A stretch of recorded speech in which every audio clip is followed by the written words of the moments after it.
I was arrested on basically June of 1984, robbery, assault, a bunch of other charges.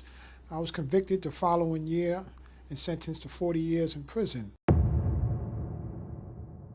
Imagine spending 22 years of your life in prison for a crime you didn't commit. Sounds unbelievable, right?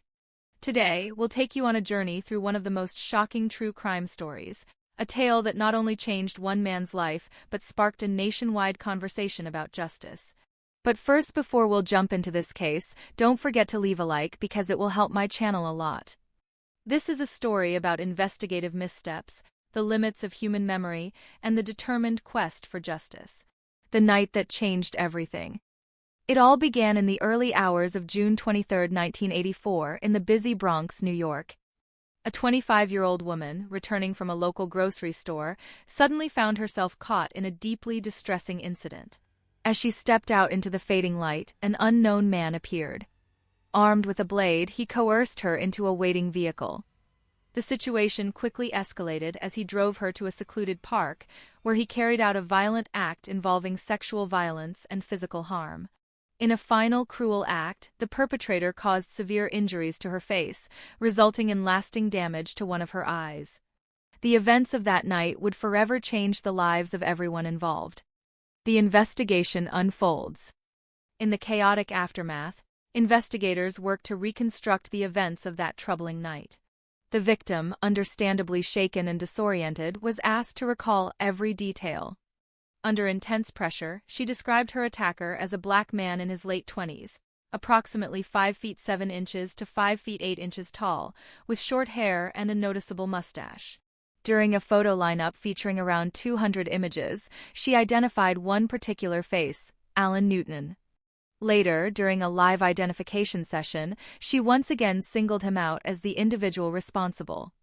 Despite some lingering doubts about the reliability of eyewitness accounts under extreme stress, law enforcement quickly focused on Newton. With public pressure mounting and a seemingly clear case, he was arrested and charged with several serious offenses. The trial and the weight of doubt. Newton's trial became a stage for conflicting narratives.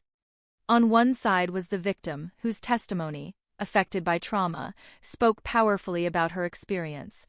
On the other, Newton consistently proclaimed his innocence. His defense presented alibi evidence corroborated by his fiancée and her young daughter, confirming he was elsewhere at the time of the incident. Yet in the courtroom, the eyewitness identifications dominated.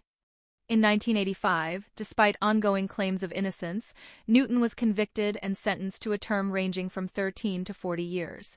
Many observers saw the verdict as a tragic example of how the pressure to resolve high-profile cases and human error can lead to irreversible outcomes. The long road behind bars. Once incarcerated, Newton faced daily challenges within a strict and unforgiving prison system. He had to endure not only the physical constraints of confinement but also the psychological strain of being labeled guilty for a crime he insisted he did not commit. Over the years, Newton held on to the hope that the truth would eventually emerge. His steadfast insistence on his innocence eventually set in motion a series of events that would challenge the very basis of his conviction. The fight for justice and the role of DNA. Nearly a decade into his sentence, in 1994, Newton's legal team made a significant move by petitioning for DNA testing, a then-emerging technology that was beginning to revolutionize forensic science. Initially, their request met with obstacles. Crucial evidence had been mishandled and misplaced by authorities. For years, the possibility of exoneration seemed remote.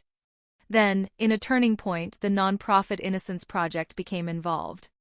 In 2005, after persistent effort and legal challenges, the long-lost evidence was recovered from a storage facility. Advanced DNA testing revealed clear results. The genetic material from the crime scene did not match Newton's DNA, a finding that would change everything. A new beginning.